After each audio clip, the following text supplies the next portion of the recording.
Assalamualaikum warahmatullahi wabarakatuh dan selamat pagi. Semoga kita semua selalu diberi kesehatan, kebahagiaan, dan kemudahan dalam menjalankan setiap urusan. Dari Studio Dinas Pendidikan Provinsi Sulawesi Selatan dalam program Smart School Generasi Smart Berkarakter Cerdas Ki.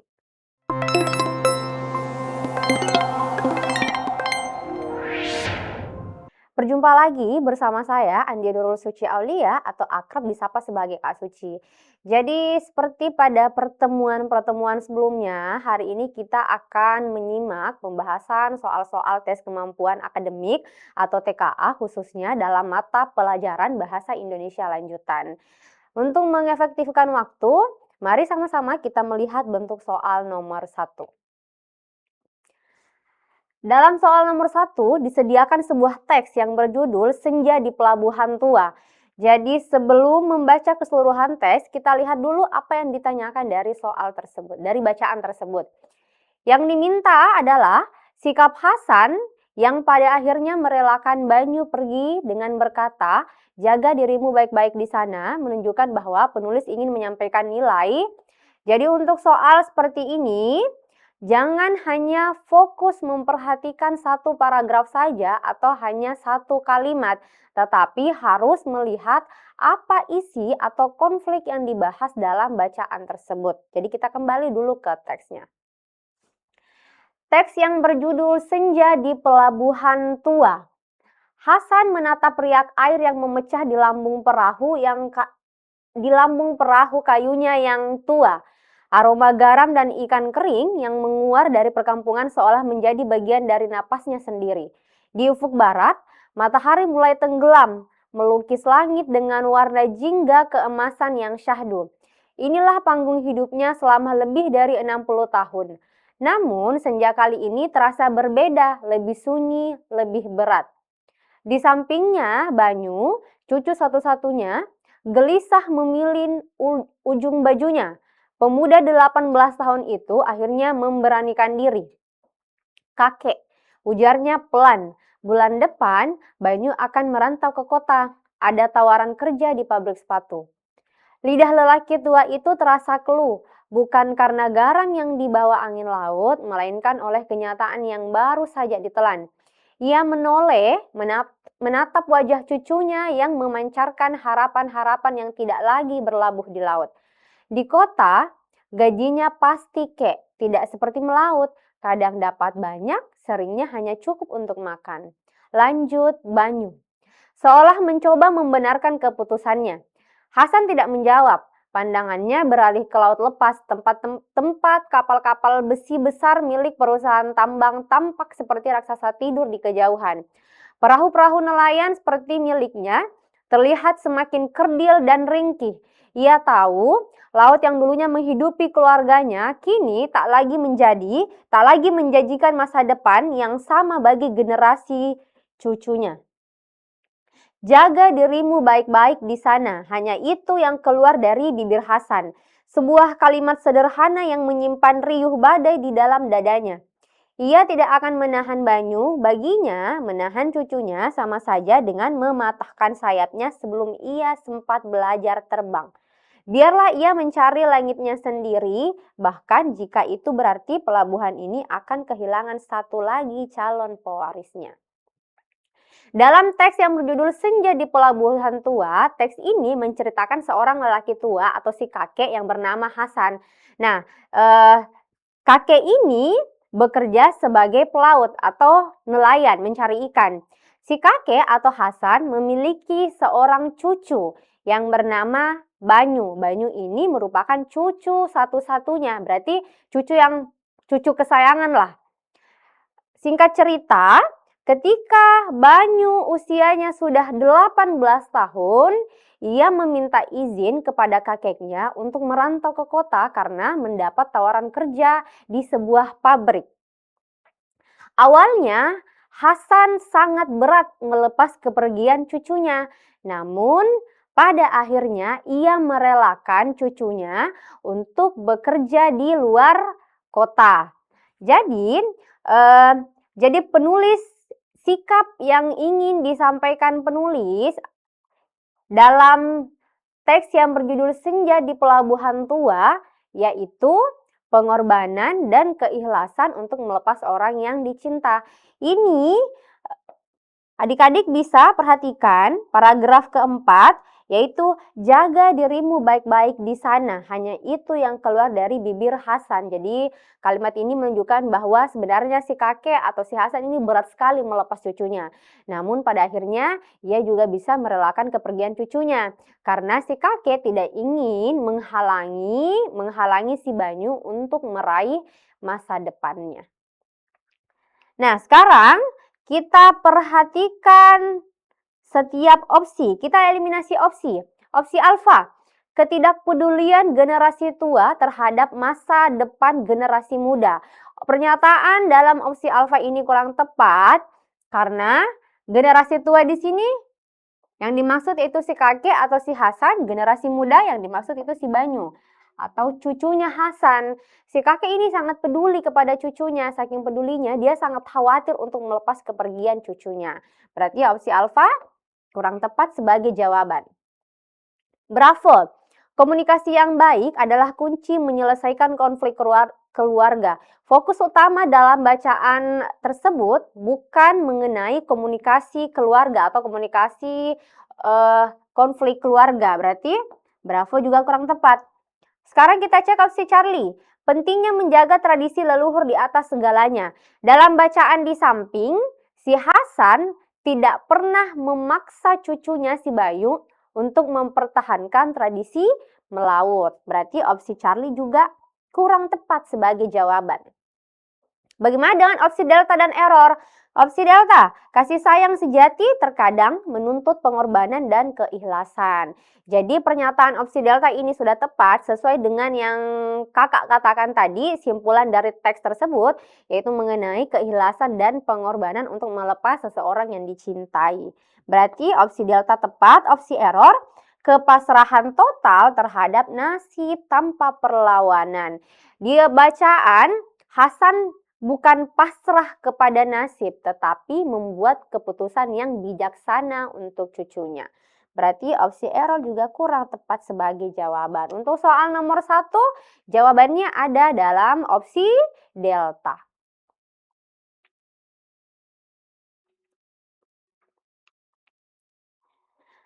Sekarang kita pindah ke soal nomor 2. Patokannya masih bacaan sebelumnya. Kita cek dulu apa yang ditanyakan dalam soal nomor 2. Evaluasi kebenaran pernyataan-pernyataan berikut mengenai karakterisasi tokoh dalam cerpen. Beri tanda centang pada pernyataan yang benar dan tanda silang pada pernyataan yang salah. Jadi di sini disediakan 3 pernyataan. Kita mau cek apakah pernyataan ini sesuai dengan teks. Ketika sesuai dengan teks berarti benar, kita beri tanda centang pada kolom benar. Kalau salah berarti beri tanda centang pada kolom yang salah. Kita perhatikan pernyataan pertama. Banyu digambarkan sebagai tokoh yang tidak peduli pada perasaan kakeknya. Bagaimana dengan pernyataan pertama? Apakah salah atau benar? Jadi pernyataan pertama ini kurang tepat, berarti salah. Mengapa? Nah, pernyataannya kan Banyu digambarkan sebagai tokoh yang tidak peduli pada perasaan kakeknya. Sedangkan tadi dalam teks, kita kembali ke teks dulu. Dalam teks, perhatikan paragraf kedua. Di sampingnya, Banyu cucu satu-satunya gelisah memilih ujung bajunya. Pemuda 18 tahun itu akhirnya memberanikan diri. Yaitu kakek, bulan depan Banyu akan merantau ke kota, ada tawaran kerja di pabrik sepatu.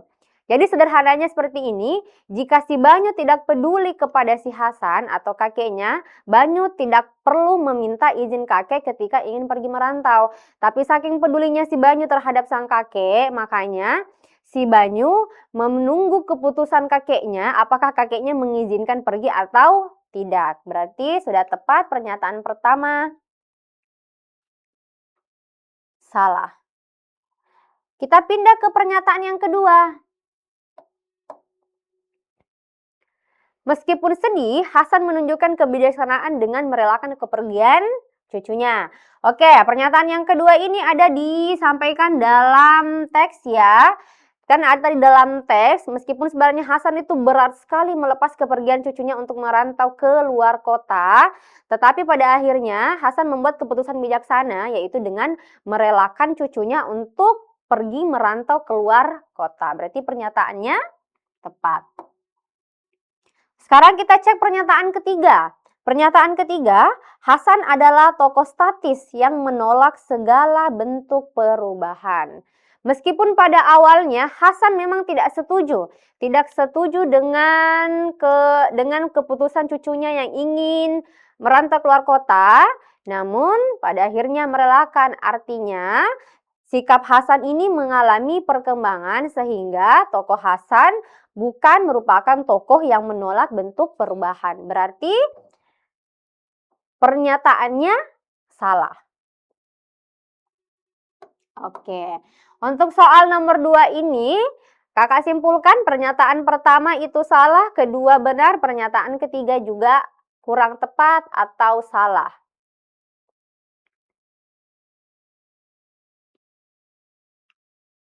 Nah, sekarang kita pindah ke soal berikutnya, yaitu soal nomor 3. Dalam soal nomor 3, cermati kutipan cerpen berikut. Kita cek dulu apa yang diminta dalam soal nomor 3. Oke, soalnya kalimat mana saja dari dalam kutipan cerpen tersebut yang membuktikan karakter sahabat tokoh saya merupakan seorang yang setia kawan. Ini ada petunjuknya, yaitu pilih jawaban yang benar. Jawaban benar lebih dari satu. Berarti kita bisa memilih 2, 3, atau 4 jawaban. Kita kembali ke teksnya. Jadi sebelum membaca teksnya, kakak simpulkan dulu maksud soal nomor 3 ini. Perhatikan adik-adik, soal menggunakan kata membuktikan. Jika meminta bukti, maka kita harus mencari tindakan atau perilaku tokoh yang sesuai dengan sifat tersebut.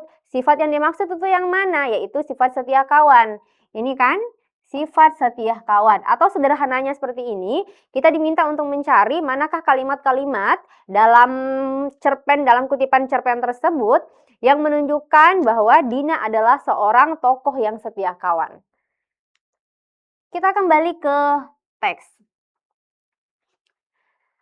Pagi itu aku merasa sangat cemas karena harus tampil di depan kelas. Tanganku gemetar, jantungku berdegup kencang. Saat itulah Dina menepuk pundakku, tersenyum lalu berkata, "Tenang saja, aku akan duduk di barisan depan untuk mendukungmu."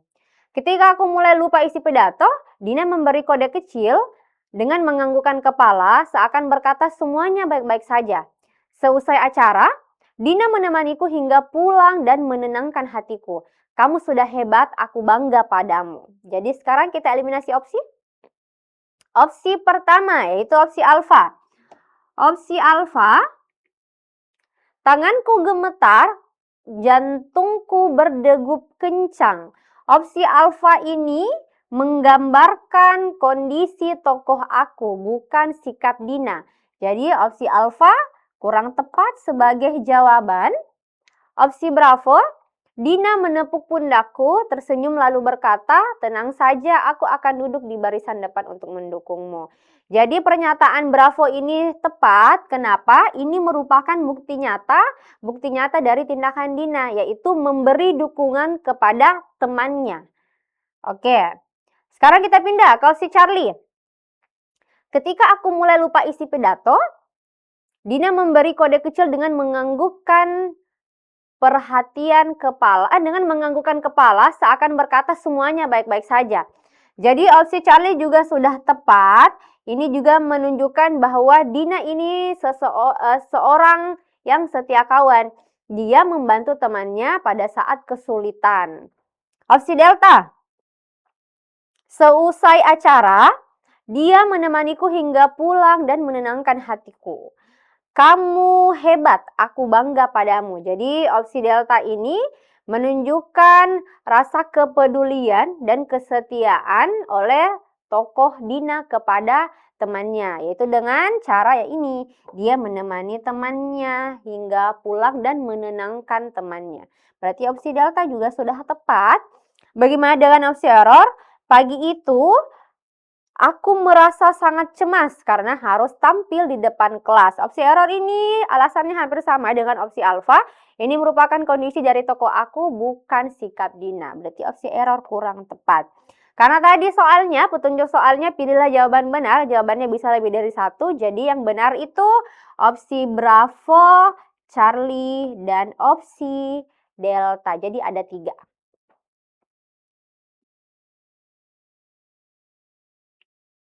Sekarang kita pindah ke soal berikutnya. Soal berikutnya, cermati kalimat-kalimat acak berikut. Jadi, meskipun ini kalimatnya berurutan nomornya 1, 2, 3, 4, 5, tapi ini merupakan kalimat acak. Jadi, kita cek apa petunjuk soal nomor 4. Susunan kalimat yang tepat agar menjadi paragraf padu adalah trik soal menyusun paragraf. Yang pertama itu kita harus menentukan dulu kalimat utamanya atau mencari letak kalimat utama atau kalimat umum. Setelah itu baru mencari kalimat penjelasnya. Kalimat penjelas itu bisa berisi kalimat yang menjelaskan kalimat utama, mendukung kalimat utama. Biasanya ada data, ada bukti, ada alasan, dan sebagainya. Nah, karena dari alfa sampai error, kalau opsi alfa kan berawalan kalimat pertama, Bravo 2, Charlie 3. Begitupun dengan delta, opsi error itu berawalan kalimat 4.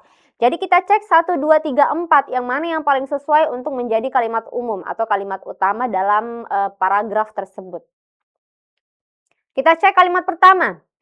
Para ahli menyebut kondisi ini sebagai efek panen polusi. Kalimat pertama ada kata tunjuk, kata ini. Ini itu tersebut merupakan kata tunjuk. Ketika kata ini ada dalam teks, berarti ada rujukannya dalam kalimat sebelumnya. Artinya kalimat pertama ini bukan merupakan kalimat umum atau kalimat utama. Jadi harus ada kalimat di depannya dulu. Kalimat pertama tidak bisa sebagai kalimat utama. Bagaimana dengan kalimat 2? Dalam riset yang dipublikasikan British Medical Journal, para ahli menemukan paparan partikel polutan dan nitrogen dioksida yang dikeluarkan kendaraan berbahaya bagi kesehatan jantung.